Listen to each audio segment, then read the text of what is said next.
pemirsa, demikian tadi berita pilihan iNews Sore bersama saya Anissa Dasuki dan rekan saya Davi Pratama yang akan bergantian menyampaikan informasi selama 2 jam ke depan. Untuk segmen pertama di iNews Sore hari ini kita akan dibawakan oleh rekan saya Davi Pratama. Silakan Davi.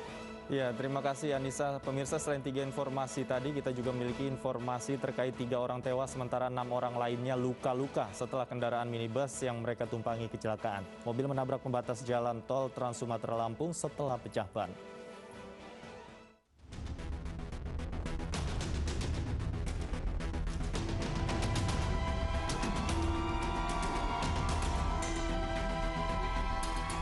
Dari 9 penumpang minibus meninggal dunia di lokasi kejadian. Warga yang tiba di lokasi kejadian berusaha mengevakuasi sejumlah korban yang masih terjebak di dalam minibus naas ini. Kecelakaan maut terjadi saat minibus berpenumpang 9 orang melaju dengan kecepatan tinggi dari arah Bandar Lampung menuju Palembang, Sumatera Selatan. Tiba-tiba, ban kanan depan kendaraan pecah hingga kendaraan tak terkendali lalu menabrak pembatas jalan hingga terpental dan ringsek di lokasi kejadian. Korban tewas dalam peristiwa ini yaitu supir minibus atas nama Suban Rio 51 tahun, warga Pasar Kamis, Tangerang. Kemudian Keisa Anindya Putri 6 tahun, warga Natar, Lampung Selatan, dan Suci Putri Lestari 19 tahun, warga Pasar Kamis, Tangerang. Kendaraan minibus Terios berjalan dari arah Bandar Lampung menuju ke Palembang.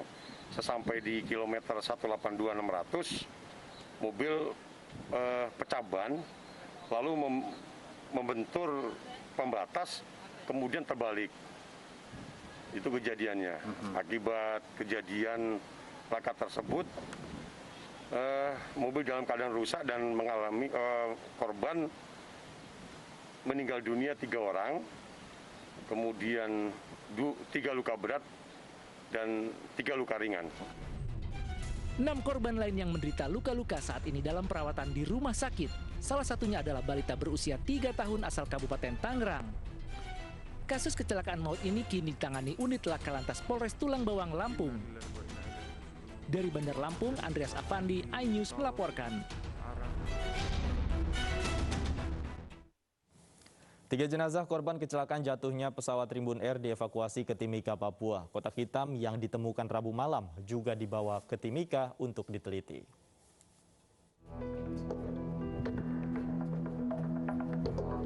Usai tiba di Bandara Moses, Kilangan, Timika, Papua, ketiga jenazah langsung dibawa ke RSUD Mimika dengan menggunakan mobil ambulans. Ketiga jenazah ini dibawa ke RSUD Mimika untuk divisum. Ketiga jenazah ini adalah pilot HJ Mirza, co-pilot Fajar, dan engineering Iswahyudi. Sudah dibawa dalam, ya kita tahu sama-sama, sudah melihat sama-sama ya ketiga jenazah ya. Dan kita ya sebetulnya ya terus terang ya berduka cita juga ya, berduka cita yang mendalam atas kejadian ini. Tapi bisa dikenali mereka masing-masing? Informasinya bisa dikenali. Selain 3 jenazah, kotak hitam juga dibawa ke Timika untuk diteliti hari ini. Sebelumnya tim SAR gabungan telah menemukan kotak hitam pada Rabu malam. Pesawat Tribun Air PKOTW jatuh di Gunung Wabu, Sugapa, Kabupaten Intan Jaya, Papua. Badan pesawat ditemukan berada di jurang. Pesawat ditemukan di ketinggian 400 meter Gunung Wabu. Berdasarkan pengamatan dari helikopter, pesawat dalam kondisi terbakar dan hancur.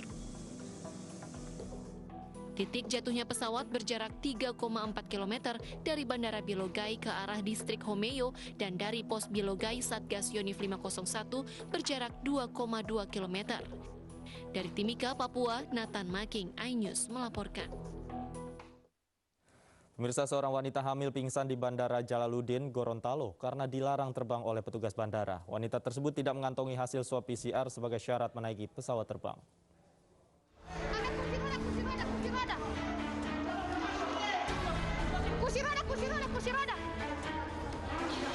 Seorang wanita hamil pingsan saat pemeriksaan oleh petugas Bandara Jalaluddin, Gorontalo. Wanita ini kecewa karena dilarang terbang sebab tidak mengantongi hasil swab tes PCR sebagai syarat menaiki pesawat. Sebelumnya, wanita ini bersikukuh bisa menaiki pesawat ke Makassar, Sulawesi Selatan untuk menghadiri pemakaman sang ibu. Keluarga wanita ini kemudian memohon kepada petugas bandara, namun tak juga diizinkan terbang. Yang kemarin kejadian itu tidak membawa persyaratan tersebut. Jadi tidak ada yang bisa kami ada alasan untuk memberangkatkan karena persyaratan itu tidak terpenuhi seluruhnya. Peristiwa ini pun viral di media sosial. Satgas COVID-19 setempat mengimbau masyarakat agar menyiapkan seluruh syarat perjalanan sebelum bepergian. Dari Gorontalo, Burhan Undu, iNews melaporkan. Ratusan kios di Pasar Pajak Lama Serdang Bedagai, Sumatera Utara hangus terbakar. Para pedagang pun panik menyelamatkan barang-barang dagangan mereka.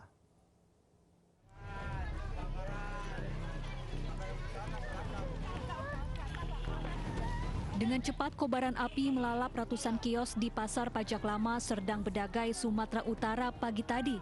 Para pedagang panik dan berupaya menyelamatkan barang-barang dagangan mereka. Banyaknya material kayu membuat api cepat menjalar. Warga sekitar pun datang membantu memadamkan api dengan peralatan seadanya. Kemudian 2 mobil pemadam kebakaran diterjunkan untuk memadamkan api. Kalau kita lihat kalau kios yang ada ini kan ada bangunan lama kiosnya. Jadi ada sebagian yang memang pada pedagang ini ke kaki lima. Nah ini yang belum terdata kami yang di kaki lima ini berapa yang kena. Saat ini pun masih proses pemadaman. Kan bisa kita lihat di belakang ini teman-teman dari pemadam kebakaran, dari Tagana, dari kepolisian. Petugas masih menyelidiki penyebab pasti kebakaran. Hingga kini, petugas juga masih berjaga di lokasi untuk mencegah aksi penjarahan. Dari Serdang Bedagai, Sumatera Utara, Wahyu Rustandi, iNews melaporkan.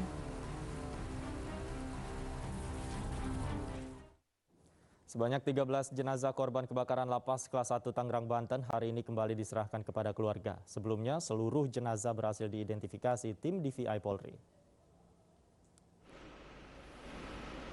Penyerahan jenazah korban kebakaran lapas kelas 1 Tangerang dibagi dalam 2 gelombang. 8 jenazah dipulangkan pagi tadi, sementara 5 jenazah telah dipulangkan siang harinya. Hingga hari ini, 37 dari 41 jenazah sudah dipulangkan. Sebelumnya, tim DVI Polri telah mengidentifikasi seluruh jenazah korban. Setiap ahli waris korban kebakaran lapas akan diberikan dana santunan sebesar 30 juta rupiah dan biaya akomodasi pemakaman sebesar 6 juta rupiah.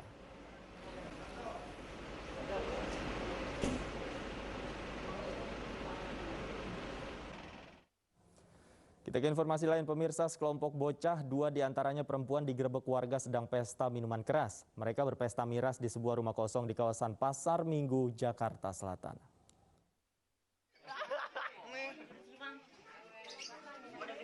Sekelompok bocah pesta minuman keras di sebuah rumah kosong di Gang Borobudur, Ragunan, Pasar Minggu, Jakarta Selatan. 2 bocah diantaranya perempuan, bahkan ada yang masih berusia 9 tahun. Mereka digerebek warga yang kemudian langsung menginterogasi anak-anak ini. Warga juga menemukan beberapa botol minuman keras. Nah, dia ngumpul membawa 5 botol minuman keras yang masih utuh, belum dibuka segelnya. Kita nggak tahu mau diapain minuman keras ini, karena di situ sudah sifatnya mengganggu rumah orang, karena rumah kosong, tapi ini kan rumah orang. Warga pun langsung menghubungi pihak kepolisian dan membawa para bocah ke Mapolsek Pasar Minggu untuk membuat surat pernyataan tidak akan mengulangi disaksikan oleh orang tua mereka. Dari Jakarta, Helmi Sajangbati, iNews melaporkan. Untuk mengetahui informasi selengkapnya terkait dengan sekelompok bocah digerebek karena berpesta miras di sebuah rumah kosong, sudah ada Solikin, Ketua RT 13 Kelurahan Ragunan, Jakarta Selatan bersama kami. Selamat sore Pak Solikin. Selamat sore. Pak Solikin, bisa diceritakan? Selamat sore. Iya, bisa diceritakan Pak Solikin bagaimana sebenarnya kejadian itu diketahui Pak? Ya, jadi kejadian ini sebenarnya udah lama, awalnya udah lama, udah sebulan yang lalu sudah kita grebek nih. Cuman mereka hanya nongkrong-nongkrong saja di tempat rumah kosong. Setelah kita grebek, akhirnya kita bubarin begitu saja. Awalnya sebulan yang lalu itu.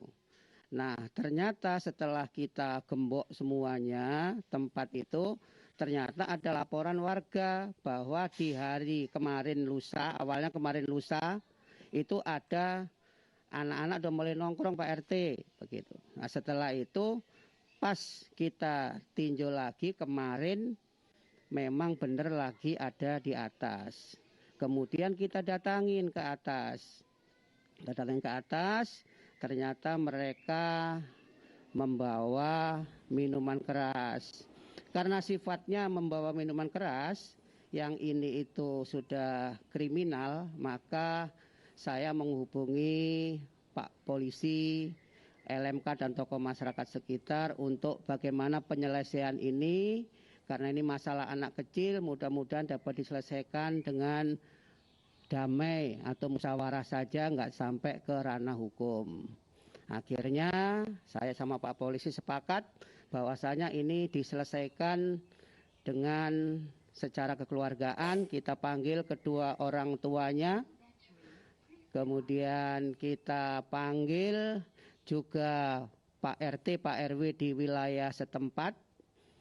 Setelah itu kita bikin kesepakatan bahwasanya mereka tidak boleh mengulangi lagi kegiatan seperti ini. Akhirnya setelah itu nggak boleh ngulangi lagi. Setelah itu kita selesaikan, sepakat damai.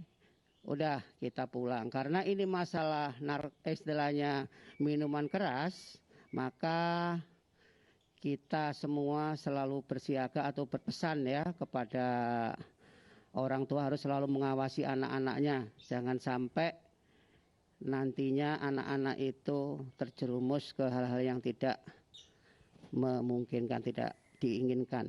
Baik, Pak Solikin, berapa rata-rata usia mereka Pak Solikin? Antara 9 sampai 15 tahun. Yang tertua itu ada 3 anak 15 tahun.